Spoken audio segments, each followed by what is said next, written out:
Okay, great. Well, good afternoon, everybody. I am coming to you from Bellevue, Washington, which is very near the Microsoft headquarters.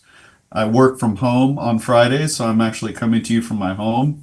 This isn't actually my home. This is a wonderful screen background, but I'm here to speak with you and share with you more about taking control of your static content egress with Microsoft Connected Cache. So thank you very much for having me here today. I'm very glad to be here.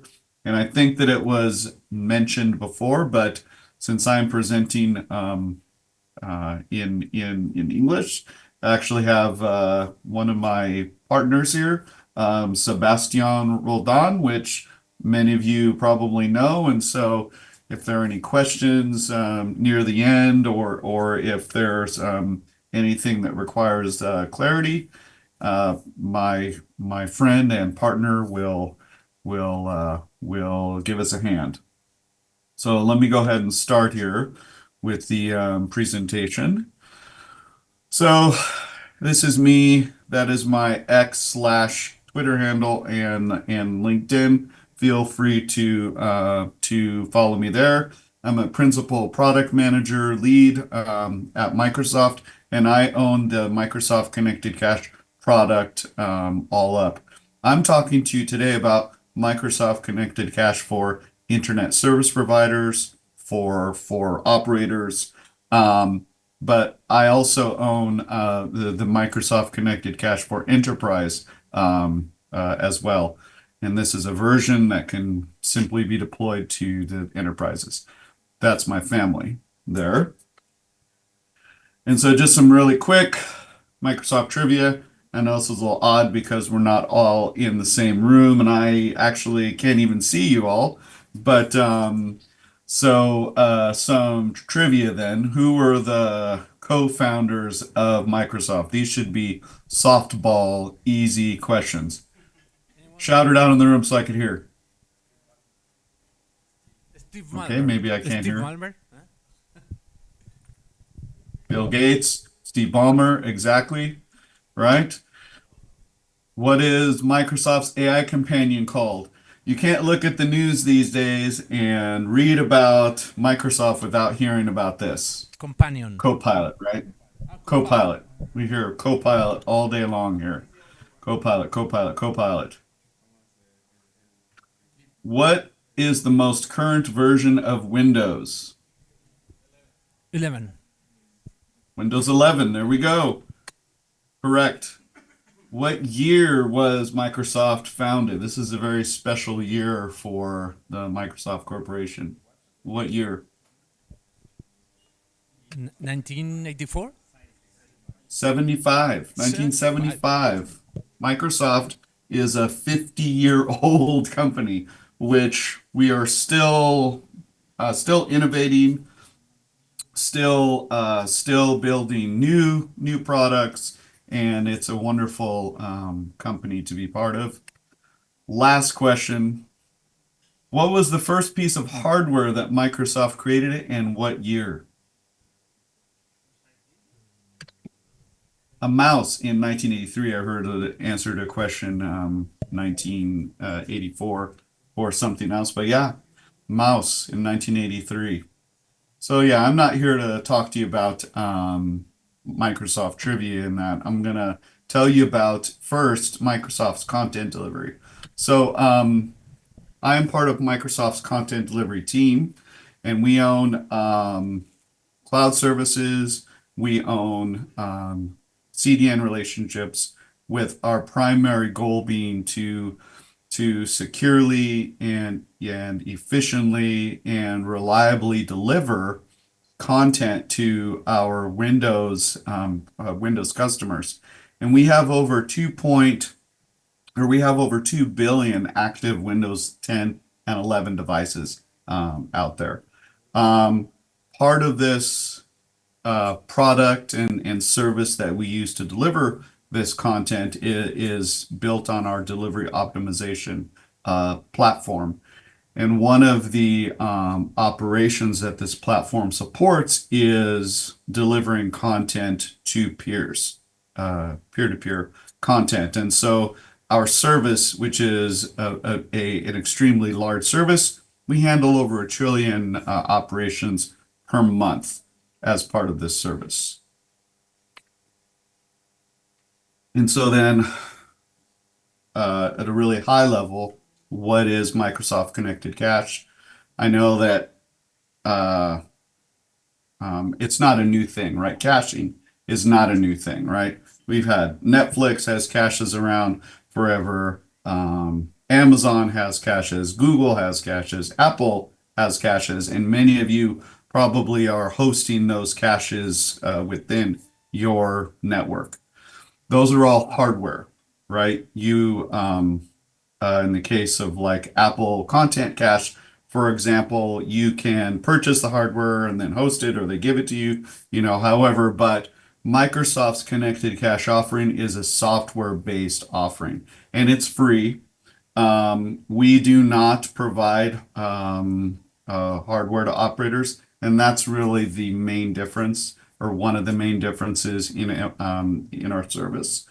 But it's available to any ISP or exchange or transit provider. Anybody who wants to deploy Connected Cache is more than welcome to, and it's completely free. As far as what it will cache, what sort of content it will cache, you're going to hear me refer to this throughout the talk, and even the talk's title, static content cache. There's a lot of different content and a lot of different traffic that operators in Chile will no doubt be exchanging or receiving from Microsoft. But this caches the static content, which would be your Windows updates, your updates for Office, PC games, and Xbox games. And we will continue to add more of this content, including the future AI models. I referenced earlier, you can't turn on the news without reading about Copilot and reading about AI, right? And so that's one of the new pieces of content in the future that Microsoft Connected Cache will be delivering. So just to touch on some of the benefits of Connected Cache, which I will be sharing with you later in the form of results. It's going to reduce the load on your backbone, those transit costs, that ingress. Because it is static content, we can achieve a very high cache hit ratio and very quickly. You do not have to manage either the content that's being cached on the disk. You don't have to manage when the disk is full. All of this is completely transparent to you, and it's a cold cache that gets filled by your client requests, and it is very flexible in terms of where and how many nodes you can deploy. We have many customers who are deploying Connected Cache nodes on VMs and on very modest VMs. So regardless of the size of your network or the amount of the static content that you would like to have Connected Cache to deliver, you will potentially even have hardware laying around that has been unused or was a previous used for something that you could deploy Connected Cache to. And then, of course, one of the benefits that that both your enterprise customers and your eyeball customers will see is that, especially for those active downloads, that they're going to see a better download experience. So in terms of the current footprint, that we have connected cache deployed to. We shipped our public preview back in late 2022 and started with a small handful of operators at that time. But we are in 90 plus countries. We have 400 plus operators and 600 plus cache nodes deployed there. And you could see we have a pretty good concentration of cache nodes deployments there in Brazil, India, and then there are a few cache nodes that are deployed there you can see in your own country of Chile. In terms of the kind of profile of Chile, so from what we see from the Windows devices that are talking to our Windows services, apologize for that. I am going to kill Teams here. Sorry about that, folks. Chile has about reports to Microsoft about 200 plus monthly active devices. And that's coming from about 13 million or so unique IP addresses. There could, of course, be multiple devices behind a single IP address. So that's obviously the reason for the discrepancy there. In terms of Chile's Microsoft Connected Cache deployment currently, we only have about 4 customers and about 5 cache nodes that are delivering traffic using Microsoft Connected Cache. So there is definitely, if you're interested, there's opportunity there for you to deploy a Microsoft Connected Cache node. Now, many of you may already have peering with Microsoft. And so you may be asking, well, if I'm already peering, why is it that I need connected cache? So currently, as this video is showing here, your ASN and Microsoft, Microsoft is using third-party CDNs currently to deliver all of that static content that I was referring to. That's not coming through existing peer links. So what happens is the traffic is kind of split here.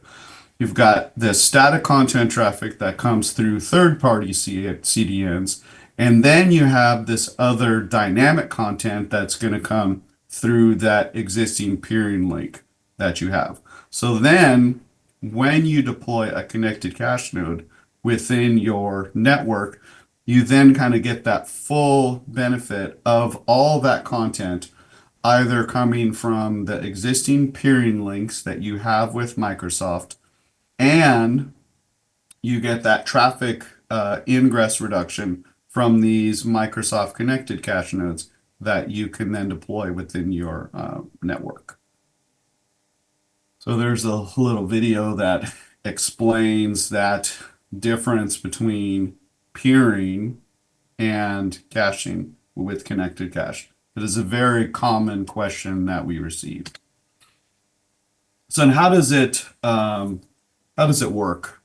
So this process, which in another slide is kind of listing all of the different steps, kind of walks through this. So here's your network. You're going to have a hardware or VM that is ready to go. First thing you're going to do is connected cache is managed within our Azure management portal. When you sign up for Azure, if your company does not already have an existing Azure account, you would sign up for a pay-as-you-go Azure account, but it is actually zero cost to you.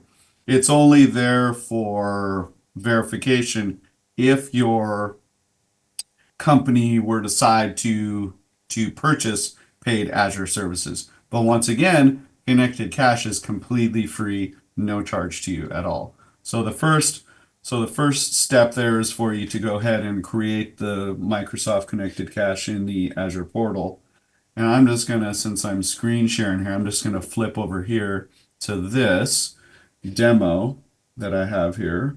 And so if I wanted to create a Microsoft Connected Cache node, there's my Azure resource or my Azure, and I type Microsoft Connected Cache and see there's Microsoft Connected Cache for internet service providers, and we'll see it here in the marketplace, right? We just go create. It's completely free. Once again, I'm going to put it in some resource group, and I'll just give it some name here. And then I'll review and create. There's going to be some checks that our service is doing here, and we'll click create, and it's done. So there you go. That's the whole creation part. And then also kind of the second step then of that creation is, okay, once that connected cache resource is created, then there is a process that we use to then verify that the operator is entitled to deploy connected cache nodes and serve traffic. So then we have this first step, which is sign up. So you would just click on sign up there. I have a test ASN that I'm going to use here. So I put in that ASN.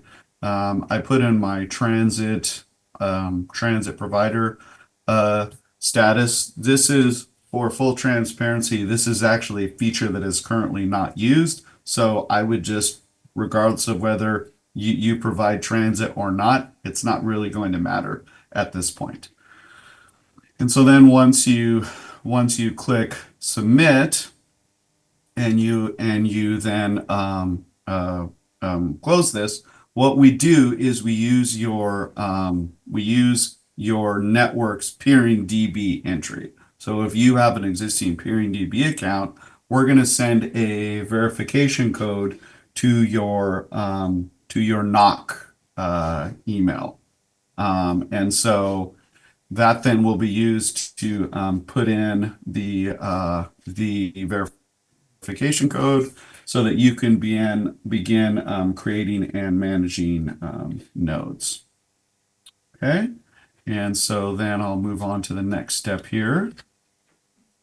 So then what you need to do then is you need to prepare your hardware or VM. And then once you have that hardware or that VM, there's a very simple set of scripts that are used to that you would download from the portal, and then using some information that uniquely identifies that cache node to our services, you would then deploy that node. So I've received my verification code here. And so I'm going to go back to the live demo here for you.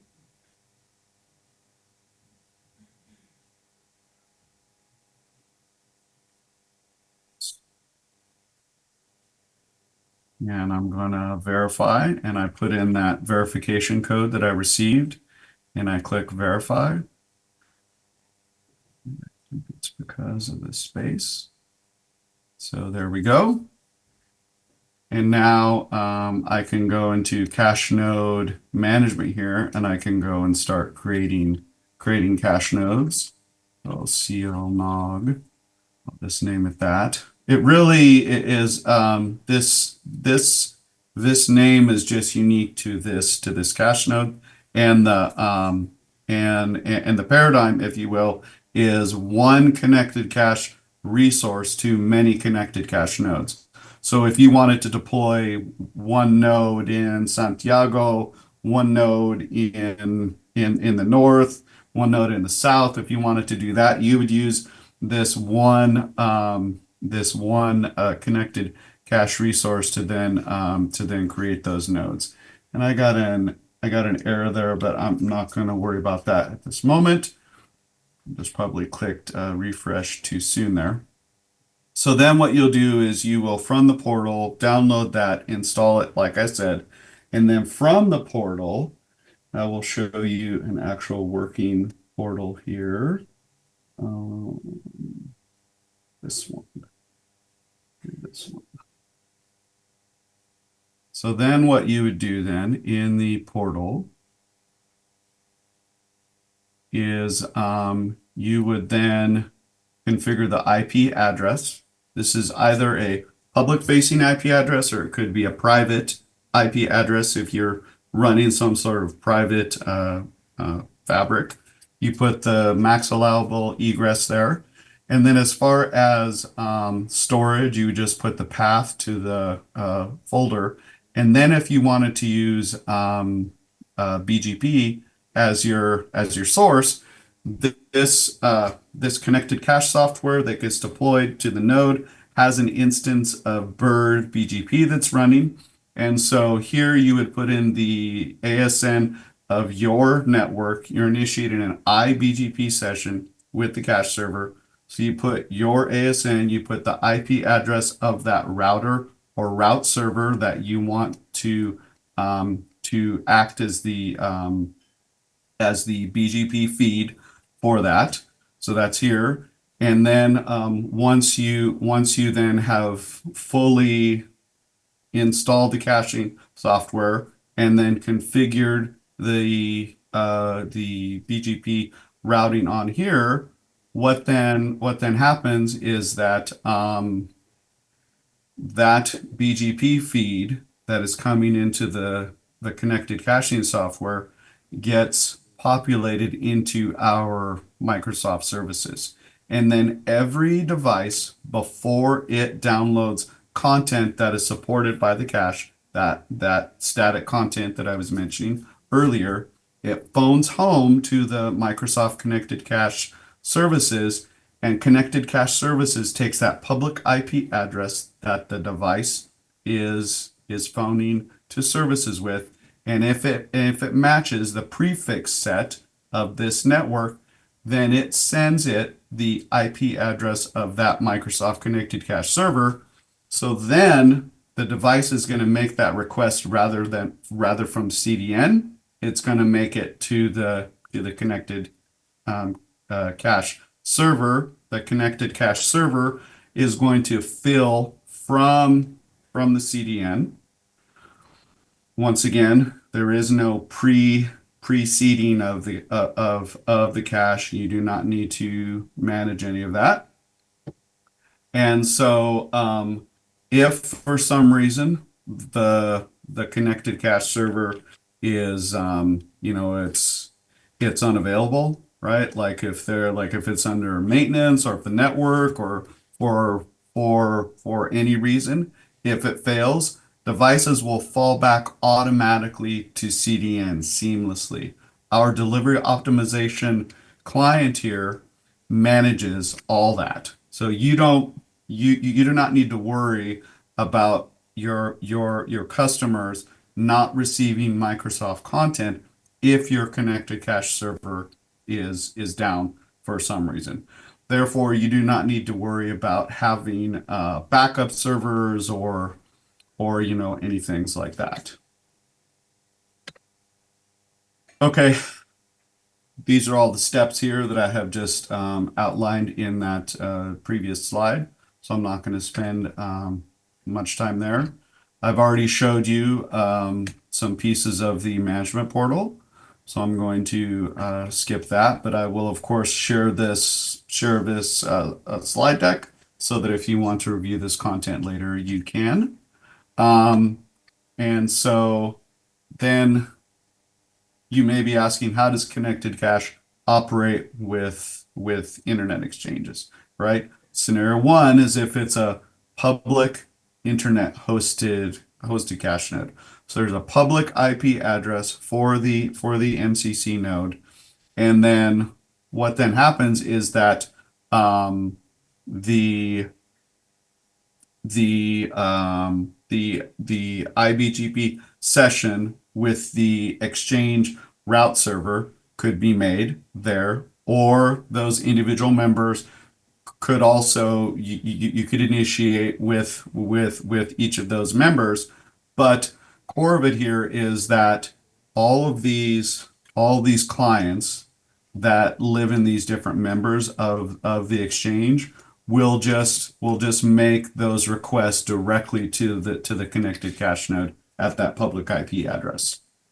I also have a different set of customers who potentially have their internet exchange in some sort of private fabric.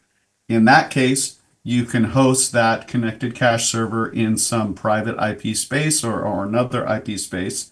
And then what you do is you initiate that eBGP session with the node, and you have a BGP session that's running on the actual host itself. And then you initiate that iBGP session between the connected cache node and that BGP that's running locally on that machine. I also have another option in that I've had one customer who has actually imported the private routing or that fabric routing table onto the machine itself rather than using a BGP on the host to pull that.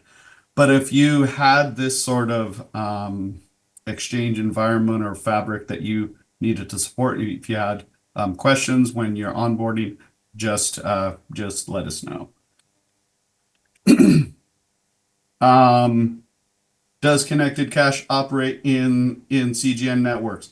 Absolutely.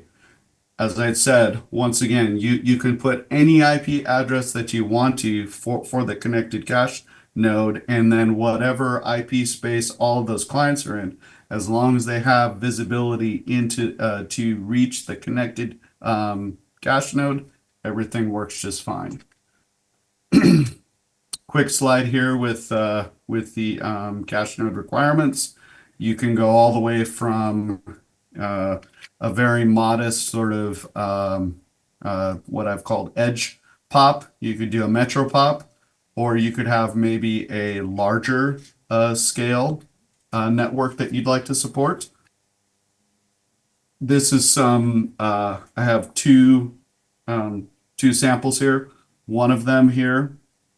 This particular operator, which operates in Thailand, they have 4 nodes. And this here, you'll notice here, this is the aggregate peak right here. So it's around 90 or so, close to 100. And this is actually one of those nodes. And so you will notice that these peaks, these are on the Microsoft Patch Tuesday, which is that second Tuesday of every month.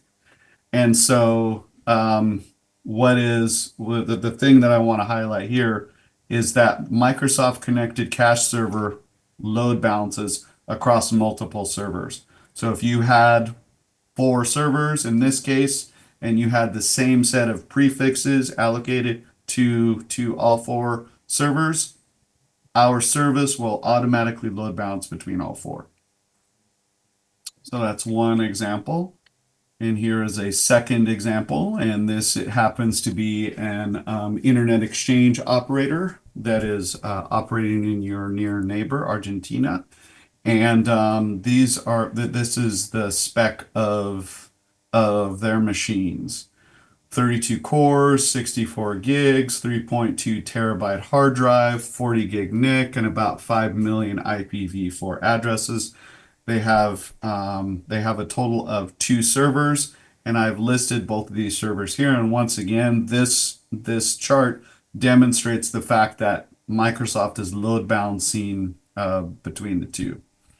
And I guess the thing that I didn't highlight on the previous example, but that I will highlight here, is that once again, our caches achieve a very good cache ratio very quick. And it's actually quite difficult to see, but you can actually see it here. See that very dark there? That's actually the cache node ingress. The light blue is the egress, dark blue is the ingress. Sorry, Andy. We have like I'm out of time. yeah 2 or 3 minutes. Yeah. So Yep. I'm almost okay. done here. Sorry, I've actually taken quite a bit of time, and that's actually it. So there you go. Oh, oh, thank you. Of So course. we have questions, comments. And by the way, Andy, I don't think I ever heard clearer English than yours. So thank you for that. You're very welcome. I'm glad to be able to share with you all. There is a question here. Yeah. Okay. Yeah. Andy, can you hear me? Just fine. Okay, so first I would like to thank you and Microsoft for creating this. This special architecture that you got there, because usually when we small operators want to save some bandwidth and get a cache, we had to get into a minimal bandwidth, and we had to go again and again to companies, big companies, so we can have a cache.